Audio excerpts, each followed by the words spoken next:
Hello, OG. I'm DJ. Nandito tayo ngayon sa Talisay, Batangas. Welcome to our tropical mid-century cabin to. Lika, tuloy po tayo.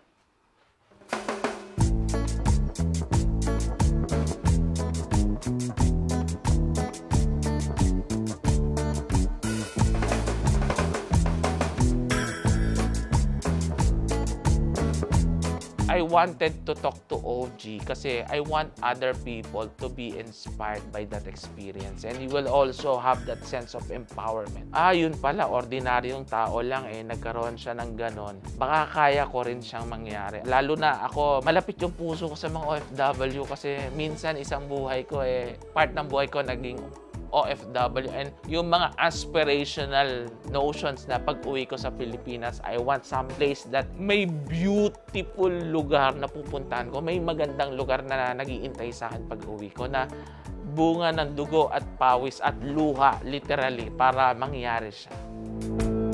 So I'm Darwin Bandoy. I'm an associate professor of epidemiology at the UP College of Veterinary Medicine. So, after na mag-start ng construction doon sa Taal Glass Cabin na na-feature sa OG before, I was looking for another property for expansion. Initially, nagtitingin ako ng mga beachfront property, pero I realized yung logistics would be too difficult. And then, sabi ko, why not look around somewhere within the same area? Cabin 2 is also within the same subdivision. Ang different sa kanya ay mas yung terrain niya ay mas overlooking, sabi nga nila na may overlooking views. So nung nakita ko siya, mas malaki yung cut ng lot niya, and when I look at it, para niya akong hinihila. There's some attraction to. Hindi to yung originally na kukunin ko, ibang part ng subdivision, pero nung nakita ko right then and then, I decided that this is the lot for me. So doon na nag-decide. Again, same aesthetics. So we like cabin architecture, so similar to Taal Glass Cabin, heavily inspired siya ng mountain wood cabin yung features niya.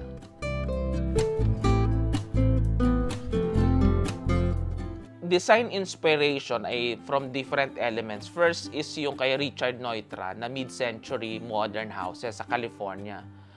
Ang main element ng mid-century is dahil pumasok na yung bagong technology, people started using glass dun sa wall. So, inadapt ko yon, pero I don't want it to feel na parang architecturally na parachute siya out of place. So, nilagyan ko ng tropical context. Kaya I call it tropical mid-century. So, may mga elements dito, yung Rono, yun yung nasa ceiling niya.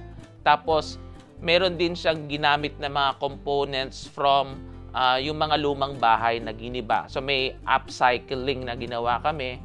Plus, as a tribute to my grandmother, yung lumang poste ng ancestral house namin sa Calauan, Laguna, sa mother side, ginamit namin siya ng mga main pillars ng bahay. Pero at the same time, dahil may mix nga siya ng tropical mid-century, another influence ay yung Japanese designer na si Kengo Kuma. Gustong-gusto ko yung paggamit niya ng mga wood. Kaya isang dominant feature nito yung mga wood slats. So, nilagyan din namin ng mga wood slats at yung sa ceiling may component din na wood. So, it's a combination of tropical and mid-century influence. Not that we feel that is appropriate to the context. So, alam mo talaga na nasa Pilipinas ka, pero may twist. Nung ginagawa namin yung cabin, nag-o-operate na yung Taal Glass Cabin. So, may mga insights kami. So, we need to make modifications. And dun sa actual build, nakikita namin, although may mga consideration kami sa sunlight, sa water, may in-adjust kami kasi yung kakaiba yung dynamics ng ulan sa Pilipinas. Yung akala mong slope mo ay enough na papasukin ka ng tubig. So, we need to make on-the-go decision based on the actual, we need to make adjustments. So, based on the learnings dun sa preferences ng mga clients, and also yung terrain is also was very challenging. So, we need to adjust the design kung saan kami papasok, saan maglalagay ng hagdan. We need to modify that. Yung lot size ay 850 square meters, and then yung total living space ay 100 square meters.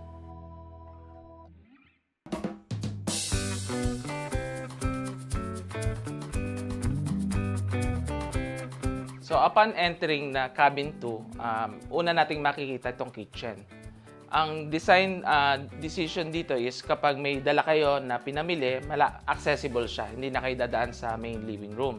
And decision namin to use IKEA modular na kitchen kasi it's the most cost-effective. Compared to the price-performance ratio, sobrang sulit talaga siya. Adjacent to it ay meron tayong maliit na dining table, so parang breakfast nook. Meron din tayong separate na dining table na mas malaki sa baba na alfresco. So across dito sa bawat levels ay for comfort meron ding toilet and bath. Ang special dito ay merong bathtub na may view.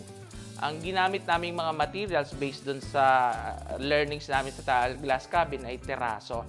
So yung teraso may mga stone-like features siya na kapag gumamit ka ng mga materials na classical, kagaya ng mga stone, may timeless element siya. In other words, hindi siya ma-out of phase o maluluma. So meron siyang timelessness sa design. Tapos medyo malaki siya at airy kasi yun yung gusto namin eh. May pagka-luxury yung vibe ng area kasi habang nagmumuni-muni ka at nagbabathtub ka, makikita mo yung magandang views ng Taal Lake. So yung design ng cabin na to ay open siya.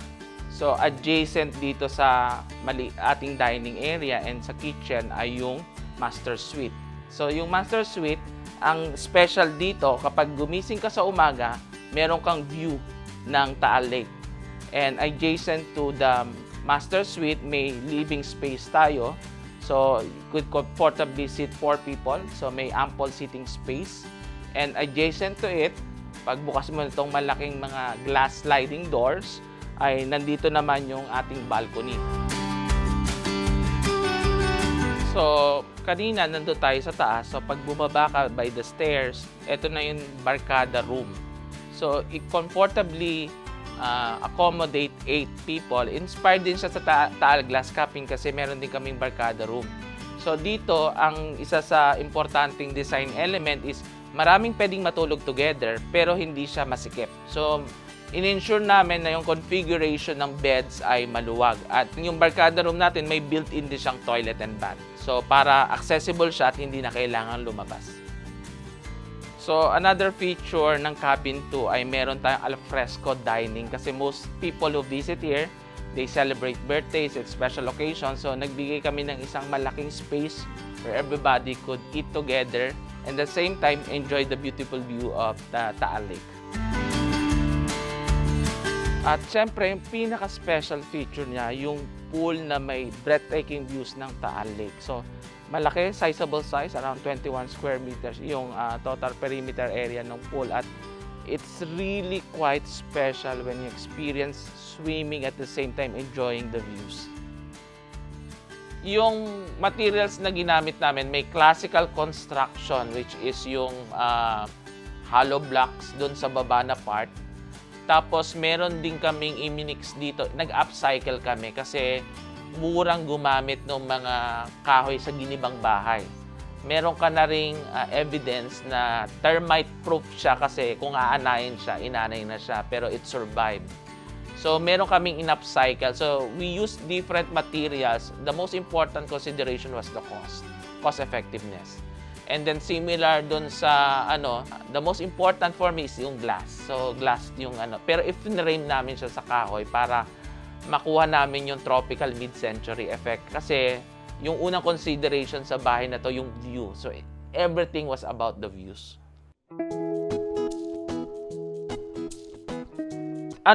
Heavily influenced to ni Ken Gokuma kasi may nakita ko siyang ginawang cafe sa Japan na kahoy yung roof. So it's not a material that you normally use pero ang ganda ng effect. Kakaiba yung kung hindi mo siya makuha sa roof, yung sa ceiling makikita mo, iba yung parang mas mataas yung mas sophisticated yung yung architectural Pero may limitation tayo kasi nga ulan ng ulan sa atin. So we need to make sa amin it was very experimental, tinry lang namin. Pero we need to make adjustments. So nilagyan namin siya ng layer of waterproofing, pero na-maintain naman na pag nasa ilalim ka mukha siyang wooden roof. The cost of construction, including everything that you see, mga furnitures, yung mga gamit, even the aircon, it's around less than 3 million. Nung dinidesign namin to, yung parang design brief namin technically is best cabin in the world. So best cabin in the world, not because it's the biggest, because it crystallizes what you can do when you don't put barriers to your dreams. Yun yung aking ano. So let's not put limits on what we could design, what could good design achieve. So yun yung unique dito. We strive to make it the best cabin in the world. Bakit siya best cabin in the world? Kasi napakaganda ng view. It's one sa mga napuntahan ko sa iba't ibang lugar. Napakaganda ng Taal Lake. It's so magical. And we were able to put architecture that captures that beauty. So maganda siya because of the dynamic with the environment. Dito, it's kapag you're trying to do something, you put self-limitations. Ang dami mong hindi mo kaya yan. And because of that, you wouldn't try. Pero if you really have a goal or an ambition, sabi nga nila, the universe conspires to make your dream come true. Sabi ni Paulo Coelho, I really experienced that. So during my moments of desperation, there were people that I wasn't thinking of approaching and asking help. Pero I was forced to approach those people, and eventually they were able to help me. So if you set limitations to what you can do, hindi mo siya ma-achieve. Pero the moment you try to think of and expand your borders and boundaries, I think it's possible. So you can do more than what you think you can do. You just need to try. And surprisingly, people are more than willing to help you achieve your dreams. When you are doing construction, hindi naman necessarily na ma-achieve nyo lahat ng gusto nyo. You need to know where you could compromise. So yung creativity, yung design constraints of the budget is also important because that's forcing you to be creative with solution. So itong property na to was not our first choice, but it's manageable, kaya naming puntahan. So may property na hindi namin ma-afford, so we need to cross that out. Pero it turned out that we still got a better property at the end of the day. It's because of the restrictions. So restrictions can be good factors that will make you think of creative solutions. So achieving your dreams also requires compromises and sacrifices. But you need to work on it. Kailangan isipin mo muna. That's the first step. You need to make the first step. I have a sense of gratitude sa napakaraming tao. Kasi doon ko iniisip, sabi nga nila, may kasabihan, no man is an island. If you have a big dream, you need to communicate it to other people. So yung wife ko, who made a lot of sacrifices, hindi ko siya hinihinga ng tulong, pero nakikita niya na kailangan ko ng tulong. I have a lot of friends, colleagues, and classmates na hiningan ko ng tulong one way or the other. Sa kapatid ko rin, one is managing the cabin, sa other one is also co-developing another cabin. So meron mga tao na tumulong. So gratitude para sa kanila. Number 2, I also want to tell the story. Yun yung aking gustong mangyari, na yung iniisip mong imposible ay pwedeng mangyari because other people might be in that situation. And if you are that person, ituloy mo lang. Kung naghahanap ka ng sign, ito yung sign. Do it. If you need signs, ito yung parang sa isip ko nga, parang imposible, pero it's here. So there are things that will happen because hindi ko masasabing my own effort. I needed help from a lot of people to make this happen. And also, OG was also instrumental. Doon sa unang video nila, I have a lot of people approaching me, no?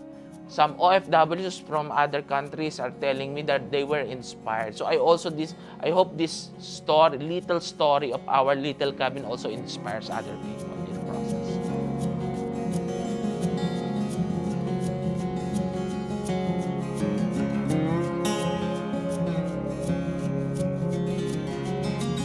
Want to share your house and get featured?